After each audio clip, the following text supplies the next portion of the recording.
you kick it off. Go ahead and kick it off, man. Okay, go ahead. All right. Shalom. Shalom. First and foremost, we will want to give all praises to Yahweh, Ba'ashem, Yahushai, Ba'ashem, Rakah, Kadash.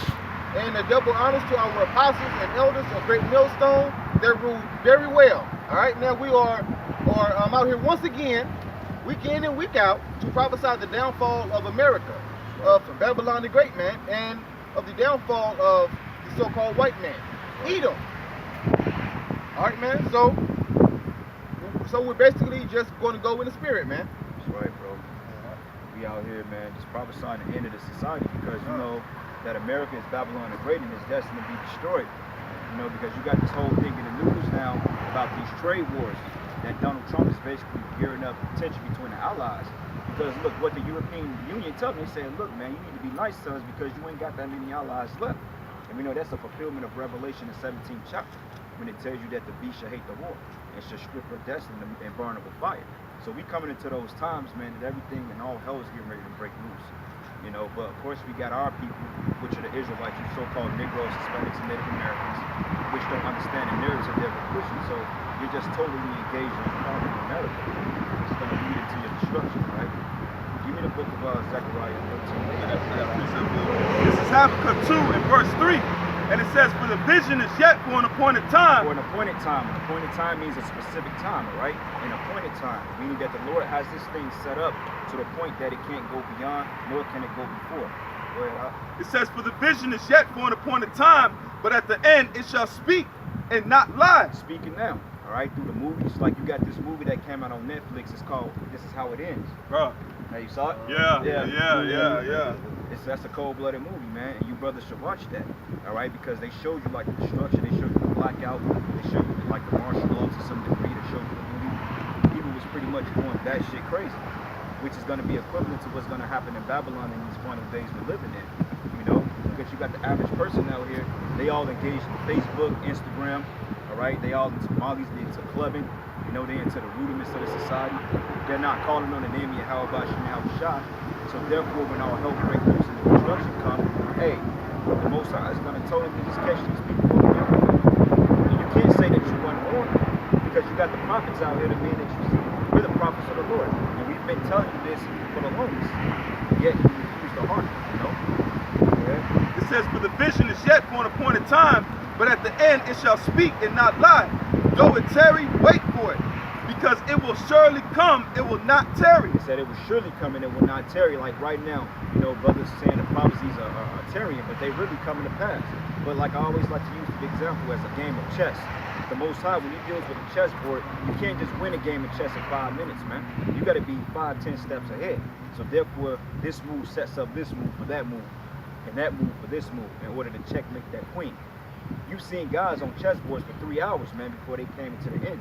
So that's how we compare these prophecies into a game of chess, all right? And that's why the Lord said that the prophecies are tarrying, but they're actually coming to pass. Like you got the mark of the beast and shit. That's the next major prophecy. Because if you go over there to China, they basically showing you these cashierless stores, which they have this algorithm. It's like an RFID chip sticker, and it has all your biometrics and your information programmed on this particular chip. And you can just go in the store and pay for whatever the hell you want, man. You know, and that's equivalent into what they're gonna put in your right hand or in your forehead. You know. I got a precept for you. Go ahead, This is Ezekiel 12 and 26.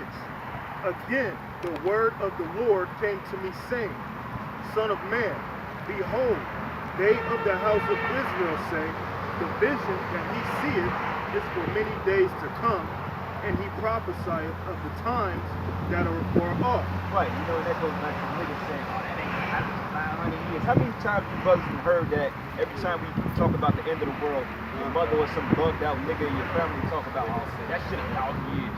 They've been saying that since Jesus died and went up to heaven. But wait a minute, man. You didn't have nuclear arsenal 2,000 years ago. You didn't have it 150 years ago. You didn't have it 100 years ago. They wasn't talking about putting a chip in you during the time of the Romans, during the time of the Greeks. They weren't talking about putting a chip in you during the time of the Byzantine Empire. So how stupid can you people be? You see the prophecies coming to pass. The technology itself, it explains it. It breaks it all down in a nutshell. You know, but you choose to be blind, and you're just ignorant of the fact that the Lord is going to bring this place to an end, because you're in denial about your ultimate demise, man. And that's what it is, you know. Verse 28. Therefore say unto them, thus saith the Lord God, Yahweh, there shall none of my words be prolonged anymore, but the word which I have spoken shall be done, saith the Lord God Yahweh. Right, and that's the precept that the brother just read in Habakkuk. It said it should not tarry anymore. So now as we're speaking these things, like the scriptures tell you, the things you speak, you can speak into existence. We have to speak the prophecy, we have to speak the words, and therefore they're going to become existent. Because the Lord can't do anything unless the word goes out first. And that's why we out here. I got another precept. Go ahead, This bro. is Ezekiel 12 and verse 24. But there shall be no more vain visions nor flattering divinations within the house of Israel. Hey, going to the Sunday school preacher, what did he tell you? Yeah. What did he say? Oh, prosperity, peace. When the Yeah. scriptures say there is no peace. You know? Go ahead. It says, for I am the Lord, I will speak in my word. It says like it. For I am the Lord, I will speak, and the words that I shall speak shall come to pass. It shall no more, it says, it shall no more prolong, for in your days, O rebellious house, will I say the words and will perform it, saith the Lord power. Hey, so look, man, no matter what you two-thirds say, you Jake say, the Most High gonna bring the prophecies to pass. And now we don't want to give a spoiler alert on the Purge movie, but basically that movie shows you everything you need to know about the scriptures, man. And when you brothers go check that movie out, the scriptures gonna start coming to life. I mean, tell it. I ain't gonna Tell break it. it down. Tell it, I ain't gonna do it. See, I'm still gonna walk out. Yeah, go ahead.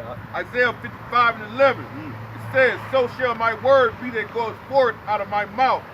It shall not return unto me void, but it shall accomplish all that I please, and it shall prosper in the thing whereto I sent it. Right, so when the Most High speaks about the nuclear missiles, man, hey, it's not going to return its own void, because this is actually a depiction of Bible prophecy. And you can go into the scriptures that prove that the nuclear missiles are by Egypt, the coming collapse, the economic collapse, the mass slaughtering of Jake, martial law. You can prove all these things in the scriptures, man. All right, precept upon precept. But see, what happened is you got a group of misfits out there that's teaching against, we call them anti-nuclear doctrine niggas, man. Because you got the niggas from Detroit that's talking about the nuclear missiles as a pure propaganda. But wait a minute, they show you on national TV the stockpile that they're working with, man. Putin basically showed off his arsenal. He said, look, y'all not touching what we got over here, man. He said we got nuclear missiles that's undetectable by radar. We could creep up on you, man, and do damage to you. What you think Joel the 2nd chapter is talking about, man? You know?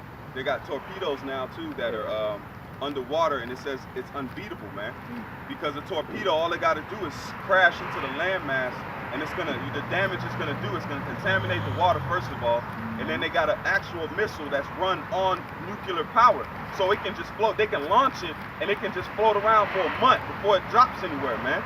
Where do you think that technology came from? It didn't just come from man just thinking. Who thinks of a missile that's just gonna be airborne for months, man? That's a powerful weapon because Russia unleashed their weaponry and said this is an equalizer. We always was wondering what Putin and Russia's gonna do about the so-called movement and encroaching on their borders. So they said, look, they were quiet, then they just unveiled it. They said we got the new Sarmat has 20 warheads, man. We was always saying 10, 15, 20 warheads, man. 20 warheads, that's gonna do damage, man. One nuclear, man, the old missiles would scare the shit out of people. 20 warheads going off at one time, man. The world is gonna, man, that's why I said they're gonna stand afar off, man. We in that time, man. The fear factor, that's why these men are standing where they're standing at. We're fearing, man. We're fearing. If you're not scared of what's coming, man, you hear thunder and Jake starts shaking, man. Imagine when a thermonuclear weapon goes off, man. Hey, Slakia, bro. Hey, did the scriptures tell you that the earth is brought to and fro like a circle? And also, the scriptures say, through the fear we persuade, through the fear of Yahweh Shemel Shai, we persuade men. So yeah, when we actually promote these missiles, man, that's actually the fear persuading you to come into the truth. Because if you don't come into the truth, you're going to be destroyed. Yeah. And that is bottom line, point blank, bar none. You don't hear to the words of the prophets, you're going to be destroyed. Like the brother gave the synopsis of 20 warheads. Those 20 warheads, man, they can disperse in different regions. It ain't just got to hit Chicago, it can hit Morocco, Chicago, LA, You're at Kansas City. Those different warheads have what do you call them? Those control mechanisms on them, and they can be dispersed into different regions. Missile guidance system. Missile guidance systems. That's right.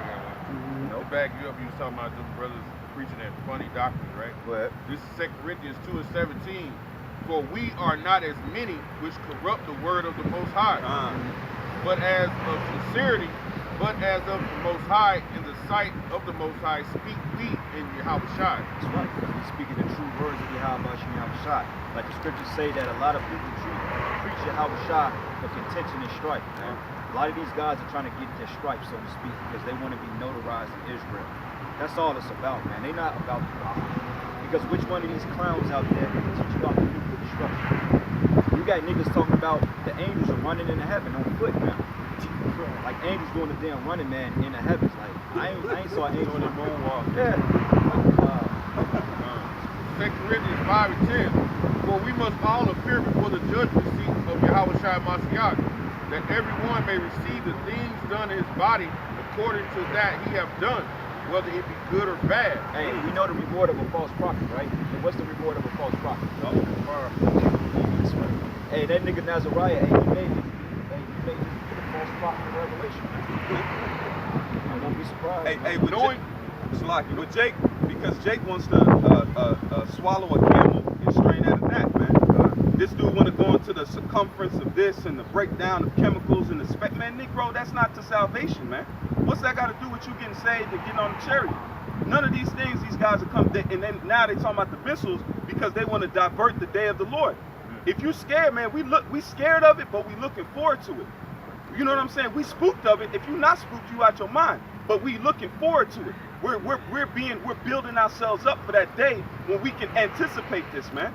You see what I'm saying? So when that day comes, our hearts don't fail. Our hearts are gonna be rejoicing to know what the Lord is actually invoking judgment on this man. Like I told a man yesterday, I said, this is our ticket, man. This is our ticket, good or bad, man. In that time, what? The 2/3, they gonna die and then they gonna come back. That's their ticket. And then what? The salvation of the elect. That's our ticket, man. If these things don't go off, we ain't getting up out of here, man. Verse 11. Knowing therefore the terror of the Lord Yahweh Shai, we persuade men. But we are made manifest unto the Most High Yahweh, and I trust also are made manifest in your conscience. Right, man, and that's the spirit, man, like the brother just said. That's why we out here preaching about the nuclear destruction, because he said through fear, he persuade these people coming to the truth. Because for one thing, you don't fear the Most High if you teach a false doctrine. That's just number one. You don't fear the Lord. Like these guys, they don't fear Yahweh Shai, man. Like the brother said, they trying to go into the circumference of the earth. The earth is flat now. You can't crack the firmament. You know, they're talking about Esau is not going to be destroyed. He's just going to be negated in the earth. Like, come on, man. What more does it take for you guys to get on board? Death and destruction. And you're going to get it, man. Each and every last one of you. Like you got the nigga in Detroit that's sitting up there prophesying with his head covered. Yeah. With fucking blue blockers on. Like, what kind of gimmick is this? Then you got the nigga next to him with a goddamn fucking white beater around his head. Like, what the hell you trying to do, man? You know? And that's why Yahweh Shai is raising up his true servants to teach this word the right way. Because you false prophets, man, you can't come with nothing better than that. And sooner or later, you're going to phase out. Thus says Yahweh Shai. Hebrews 10:31 is a fearful thing to fall into the hands of the living power. It's a fearful thing to fall into the hands of the Most High. And I had a vision that your whole camp got fucked up, nigga. The whole vision, it was a fucking, you know what? That's the spirit, because you remember when we was in Chicago, and I showed y'all brothers, like, they right across the street from Harold Washington Library. And on each, them owls, them gargoyles, they on the top of it. Them gargoyles have vibrations to them, man. You know when Esau, he makes his little pendants and shit like that? Those things have spirits to them, man. You know what I'm saying? And they just sitting up there overlooking the city like this. You got 2 on the back side, 2 in the very middle, and 2 on the front side. And through the spirit, man, I saw something come down and take the roots out. You know, and then, hey, who knows, man? Who knows? Because, hey, what it tells you in Wisdom of Solomon, man, it says, look, the Lord is going to be a nightmare out here. Luke 12:5, but I will forewarn you whom ye shall fear. Fear him which after he have killed have power to cast into hell. Yeah, I say unto you, fear him. That's right. These guys are, oh man, we anti-leadership. We all about Yahweh Shai. Yahweh Shai taught us, bro, Yahweh Shai didn't come down here and teach the words of the book, man. Because that's the case. If he taught you, then you wouldn't need the apostles of Great Millstone. If I may say this, that hell is the hell that you experience in this life, man. Because you come back, the Most High can send you back with no legs, man. He could kill you for what you did in your past life, and you come back bugged out, man. Yep, judgment. Like a lot of those guys, they have what you call autism and so forth, man. Coming back with cerebral stuff like that, man. A lot of times. I got a precept for you. This is Lamentations 5 and 7. Our fathers have sinned and are not, and we have borne their iniquities. We are forefathers coming back, man. You know? And then with these guys, now we're speaking about them guys are hirelings, man. Because if you look at that Detroit cat, how you gonna leave the sheep for a month, man? If you ever deal with farming, you leave your sheep for a month, they're gonna break out. Because they hungry, man. You know, they used to get fed a certain spot, and then that food don't come for a month. Because what we doing, we feeding sheep, man. We're in the stead of the Lord. What we doing right here is the most uttermost. What did Yahweh Shai tell Peter? If you love me, feed my sheep, man. We're in the stead where we've been entrusted with the sheep of the Lord, man. You don't leave the sheep for a month. A month, man. Oh, you got a house to tend to? You left it for a month, man. You're a hireling, man. You don't care about the sheep. Brothers, you don't think brothers got stuff to do? You think we just sit at the crib with the scriptures? We just come out the crib, no, we all got bills, man. We all got duties we deal with, but what do? We make sure we get the sheep fed, man. We make sure we do what we have to do to enlighten and hopefully seal the elect, man. That's the first priority, man. Putting the word first. And this morning he said I had to attend to some property. Like, get the hell out of here. So which one of your cronies went out, man? And you know what? Even if you say if that was lawful to do that, your God's supposed to be built up the whole camp without you, man. It shows you're not a real leader. Go ahead, bro. In John 21:17, it says, He said unto him the third time, Simon, son of Jonas, lovest thou me? Peter was grieved because he said unto him the third time, Lovest thou me? And he said unto him, Lord, thou knowest all things. Thou knowest that I love thee. Yahweh Shai said unto him, Feed my sheep. Feed my sheep, man. Go out here and teach the word. You love the Lord, you're going to be out here teaching, man. You're going to feed the sheep. You're going to let the people know what's going to happen before it happens. You're going to warn them about the impending danger. Don't take the mark of the beast, man. That's what it's about. The Lord didn't say, go set up some goddamn garment factory, go accept rewards, man. He said, go out and preach the word. That's the commandment. Go out and teach the word, man. Freely you receive, freely give. That's it, man. Don't make this thing harder than what it is, man. Because this thing, it's a simple thing if you make it simple, and it's hard if you make it hard. And a lot of you guys, you're doing too much, man. Like you had Nigga Rari, right? The ponytail bandit. You're going to take his ass over there to New York and go get some goddamn awards. Like, come on, man. And you telling me you couldn't negate all that to go see the apostles, man? And that's the spirit that it didn't have you to go out there because your spirit ain't right, man. Your spirit is not right. You can see in your eyes that you're a wicked ass nigga. And Apostle Ramla prayed. Apostle Ramla prayed, and that was heavy that Apostle Ramla brought that out because Apostle Ramla actually prayed a prayer. That's why it says the prayers of I'm paraphrasing, the prayers are heard, man. So that's showing that the Most High is dealing with this man because he forced it. He said, "Oh man, Sonetta." So what? So Sonetta was more. You went 3,000 miles and you couldn't go to the church. A brother made an example. That's like traveling to Jerusalem and you don't go see the men. Oh, you just rolling around the market. You had the market. That don't fit, man. That don't add up, man. If you know you learned from these men, that's the apostles. And the apostle prayed and said, look, if you came, I would have went to another camp. So the Lord forced this man not to show up. So the apostle's prayer was heard, man. And then another situation, we got to see the love our apostles have amongst each other, man. Because Apostle Tahar made the video and said, look, don't come deal with me. If you're going to cause strife amongst, I deal with this man. He didn't even know. So that's showing you, man, you ain't right, bro. You know what I'm saying? You're gonna literally get a award for what? You ain't done nothing. And your doctrine's off. Your doctrine's off, man. He ain't even that deep. He scoffs against the Bible. Man. He's not only just an unbeliever, he contends against the faith, man. You know? This is one thing to just not believe it. He actually come against the men that teach. He came up to the New York camp talking shit. That's how all y'all bum ass niggas, this and that. But you with the same guy that's accepting an award from him, man. It shows you don't really care about what we're doing. you're in it for vainglory and to get praises of men. But then let me say that he's with everything that's black. God. Right. Look, it's black.